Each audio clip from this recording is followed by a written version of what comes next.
The next morning, Karen sat in her kitchen staring at the photos spread across her granite countertop. She hadn't used them yet. The meeting had ended in chaos, with both women agreeing to table their accusations until cooler heads could prevail. But Karen knew it was only a temporary ceasefire. Her doorbell rang at exactly 9 a.m. Through the peephole, she saw Rebecca standing on her doorstep, looking like she hadn't slept. Karen almost didn't answer, but curiosity won. "We need to talk," Rebecca said the moment the door opened. Karen stepped aside to let her in, noting how Rebecca's usually perfect appearance was disheveled. Her makeup was smudged, her hair was flat on one side, and her power blazer was wrinkled. "Coffee," Karen offered, playing the gracious hostess even though she wanted to slam the door. "I know what you're thinking," Rebecca said, declining the offer. "That you've won. That you can blackmail me into backing down." Karen poured herself a cup, taking her time with the cream and sugar. "I'm thinking that we both made mistakes. Mine was trusting my neighbors. Yours was..." She gestured vaguely. "Look, Karen, I'll be straight with you. My marriage is hanging by a thread already. David's been suspicious for months. If those photos come out..." Rebecca's voice cracked. "I'll lose everything. My kids, my house, my life." For the first time since the pond incident, Karen felt a flicker of something that might have been sympathy. She'd been so focused on winning, on proving her dominance, that she'd forgotten Rebecca was a real person with real consequences to face. "What are you proposing?" Karen asked. "A truce, real one this time. I'll publicly apologize for the pond situation, admit the vote was improper, and support your restoration project. In exchange, those photos disappear forever." Karen studied Rebecca's face, looking for signs of deception. But all she saw was exhaustion and genuine fear. "And the landscaping contracts? I'll recuse myself from all votes involving my husband's company.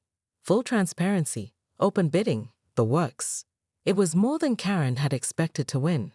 But as she looked at Rebecca, really looked at her, she realized that victory felt hollower than she'd imagined. They were both middle-aged women fighting over control of a suburban fiefdom that, in the grand scheme of things, didn't matter to anyone but them. "There's one more thing," Karen said slowly. "I want to know who else knew about the emergency vote beforehand. This wasn't just your idea." Rebecca hesitated, then sighed. "Mrs. Chen suggested it. She said you've been bragging about your expensive fish, making people feel bad about their own yards. Said maybe you needed to be taken down a peg." The betrayal stung more than Karen expected. Mrs. Chen, who she thought was a friend, who brought her soup when she had the flu last winter. "I'll handle Mrs. Chen myself," Karen said finally. She walked to the counter and picked up the photographs, holding them out to Rebecca. These were never meant to see the light of day anyway. Rebecca's hands shook as she took them. "Just like that. Just like that." Karen refilled her coffee cup. "But Rebecca, if you ever try something like this again, I won't be so generous." After Rebecca left, Karen walked out to her ruined pond. The contractors would come tomorrow to begin restoration, but it would never be quite the same. Some of her prize koi were irreplaceable, and the trust she'd lost in her neighbors couldn't be rebuilt with concrete and new fish. Her phone buzzed with a text from Mrs. Chen. "Coffee this afternoon? Want to discuss the garden club fundraiser?" Karen stared at the message for a long moment, then typed back, "Rain check. Pond restoration starts tomorrow. Going to be very busy." She deleted Mrs. Chen's contact from her phone and walked back inside. There would be other battles, other neighbors who thought they could outmaneuver her. But Karen Pemberton was still HOA president of Willowbrook Estates, and she intended to keep it that way. Though as she looked at her reflection in the kitchen window, she wondered if the woman staring back was someone she still recognized. Victory, she was learning, sometimes came at the cost of becoming the very person you'd sworn never to be. The pond would be rebuilt. The fish would be replaced. But some things, once broken, could never be made whole again. The meeting devolved into chaos within minutes. Rebecca clutched her emergency vote documentation like a life preserver, but Karen had done her homework. She'd spent 4 hours that afternoon combing through HOA bylaws, and she'd found Rebecca's fatal mistake. Section 12.3 clearly states that emergency votes require notification of all board members, Karen announced, projecting her voice over the crowd. I received no such notification. We tried calling. Rebecca protested. Your phone went straight to voicemail. Karen held up her phone, displaying her call log. I have perfect reception and no missed calls from any board member. Would you like to explain that discrepancy? Mrs. Chen shifted uncomfortably in her seat. She'd been the one who suggested the pond removal after Rebecca mentioned Karen would be gone for the weekend. Now, facing Karen's steely gaze, she felt like she was back in high school, caught cheating on a test. The vote is invalid, Karen continued, opening her briefcase with theatrical precision. Furthermore, I've documented several other irregularities in recent board decisions. She pulled out a thick folder. Rebecca, would you like to explain why your landscaping company received 3 consecutive HOA contracts without proper bidding? The color drained from Rebecca's face. That's completely different. We saved the association money. Did we? Because I have quotes here from 4 other companies, all significantly lower than Martinez Landscaping. Karen spread the papers across the table like a winning poker hand. Your husband's company overcharged us by nearly $8,000 last year alone. The room went dead silent. Even the teenagers in the back stopped whispering. Rebecca's mouth opened and closed like one of Karen's poor deceased koi. I move for a vote of no confidence, Karen announced. All in favor of removing Rebecca Martinez from her position as vice president? Hands shot up around the room. Karen counted methodically, savoring each raised palm like fine wine. 23 votes. More than enough. Motion carries. Karen's smile could have powered the building. Now, about my pond restoration. But Rebecca wasn't finished. She stood up, her chair scraping against the floor like nails on a chalkboard. You think you're so perfect, Karen? Tell them about the pool party. Karen's blood turned to ice. The pool party. From 2 months ago, when she'd been testing new water features and accidentally flooded the Hendersons' basement. She'd paid for the repairs quietly, hoping no one would connect the dots. What pool party? Mrs. Chen asked, leaning forward with sudden interest. Rebecca's grin was vicious. The one where our dear president's water feature testing caused $12,000 in flood damage to 3 homes. Damage she covered up by paying contractors under the table. The room erupted again.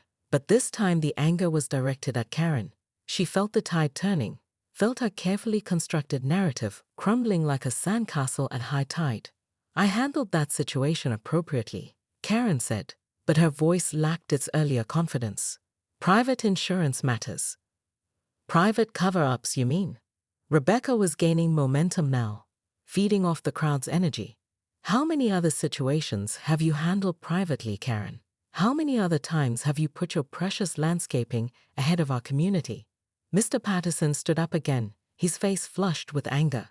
My basement ceiling still has water stains. I thought that was from the storm. Karen realized she was losing control. The meeting she'd called to destroy Rebecca was destroying her instead. She needed a nuclear option, and she had one. But using it would mean crossing a line she'd never crossed before. She opened the second folder in her briefcase, the one she'd hoped never to use. Inside were photographs.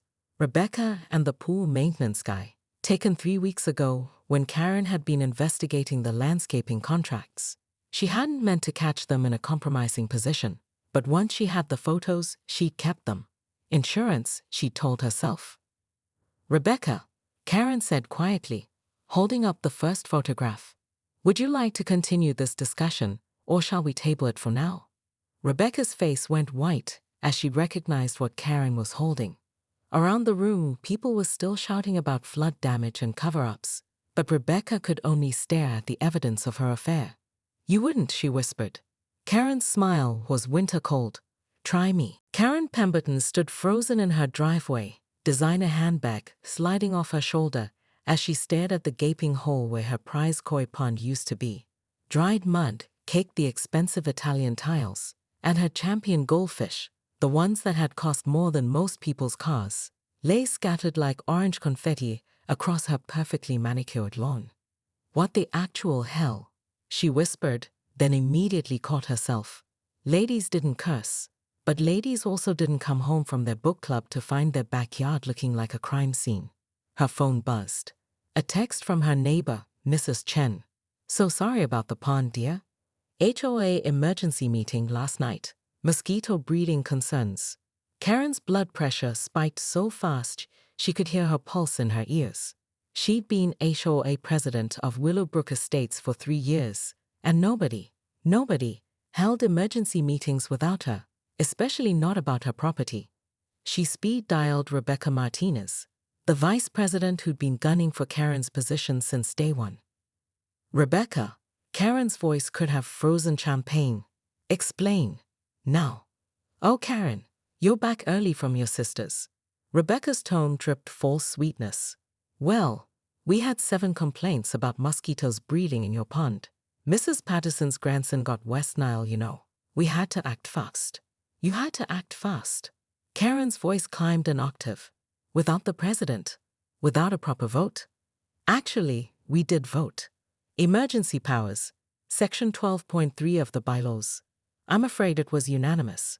Karen yanked out her HOA binder. Yes, she kept it in her car and flipped through pages with trembling fingers. Section 12.3. In cases of immediate health hazards, the vice president may call emergency votes with a quorum of 5 board members. The betrayal hit her like a slap. 5 board members. All of them had voted against her pond, against her, while she was visiting her sister in Phoenix. "Karen? You still there?" Rebecca's voice held barely contained glee. "I'll see you at tonight's meeting," Karen said quietly. 7 o'clock sharp. "Oh, there's no meeting tonight." "There is now."